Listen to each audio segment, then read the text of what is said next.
Welcome to Best Learn English Online. In a small coastal town called Seabridge, nestled between rolling green hills and a vast, sparkling ocean, life had always followed a steady rhythm. Generations of Seabridge residents had lived in harmony with nature, celebrating the arrival of each season and adapting to the changes that came with them. But as the years went by, something began to shift, subtle at first, then increasingly undeniable. It started with the summer heat. The town's annual beach festival, once a welcome respite from the chill of winter, began to feel oppressive. The ocean, once a cooling balm, seemed to grow warmer with each passing year. The local fisherman, Mr. Thompson, grumbled about the strange shifts in fish migration, and the children, who used to play in the surf, complained of sunburns despite layers of sunscreen. One day, as the sun blazed mercilessly overhead, the town council gathered in the old community hall. The mayor, a woman named Helen Carter, addressed the concerned crowd. The temperatures are rising, and it's affecting our environment and our way of life. But we can't just wait for the ocean to come to us. Helen proposed a plan, a series of initiatives to combat the effects of global warming. The town would reduce its carbon footprint by investing in renewable energy sources, promote sustainable practices, and work to restore the local mangroves, which acted as natural barriers against sea level rise. The idea was met with mixed reactions. Some residents were skeptical, unsure if these changes could truly make a difference. Others were eager to act but worried about the cost. The turning point came when a young woman named Mia, a marine biologist who had recently returned to Seabridge after studying abroad, shared her findings. She showed photographs of coral reefs bleached and dying due to rising sea temperatures and illustrated how mangrove forests could not only help buffer storms but also support biodiversity and protect coastal areas. Her presentation resonated with the townsfolk, particularly when she shared the story of how a similar initiative had revived the health of a once degraded coastal community in another part of the world. It's not just about preserving our way of life, Mia explained. It's about ensuring that the generations to come will have a place they can call home. Inspired by Mia's passion and the mounting evidence of climate change's impact, Seabridge began its transformation.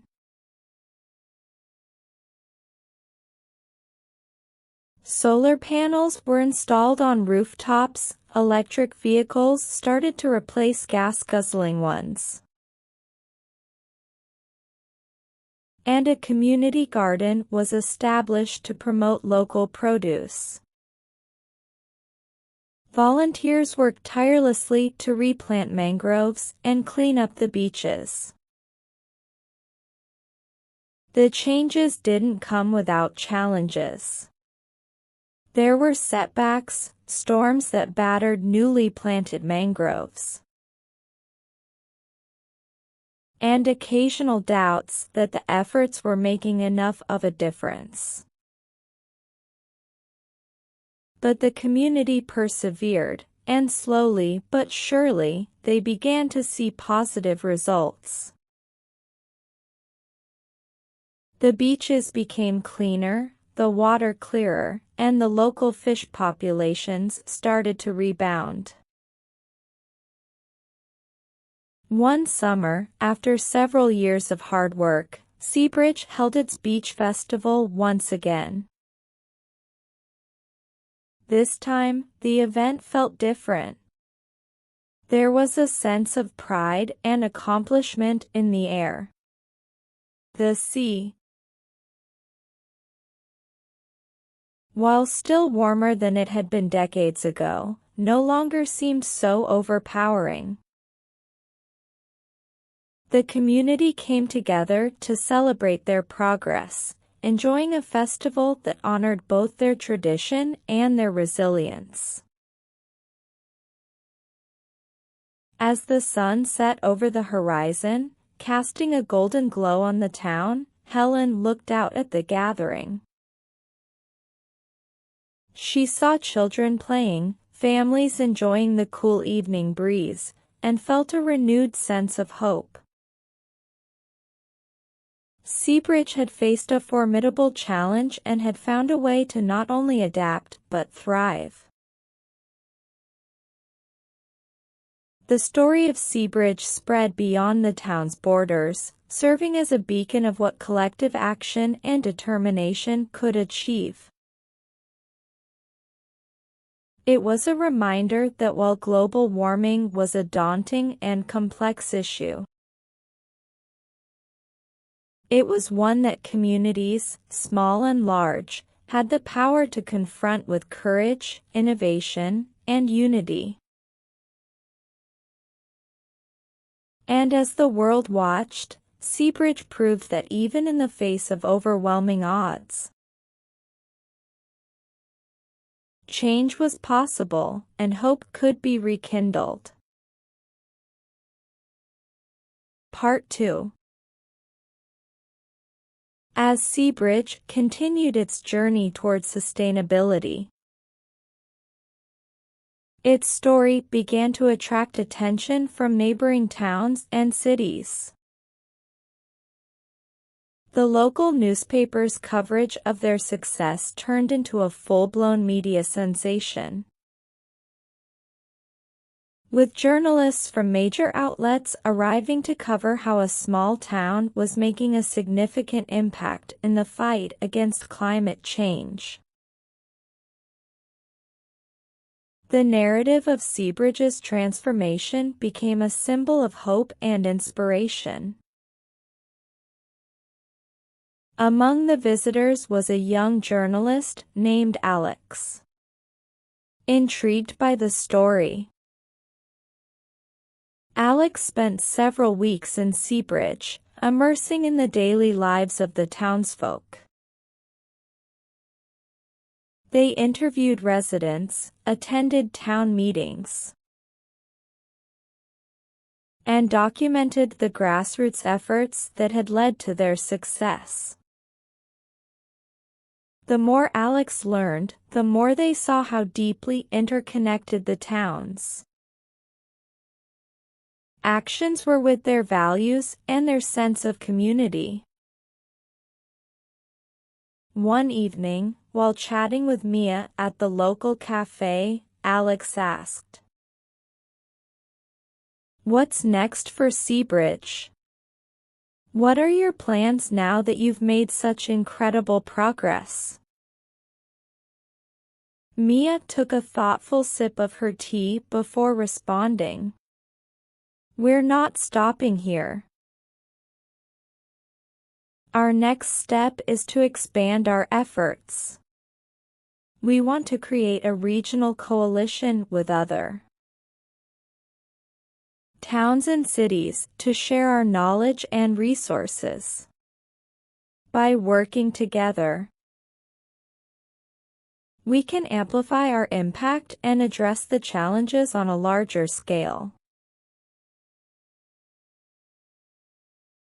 The idea of a regional coalition began to take shape.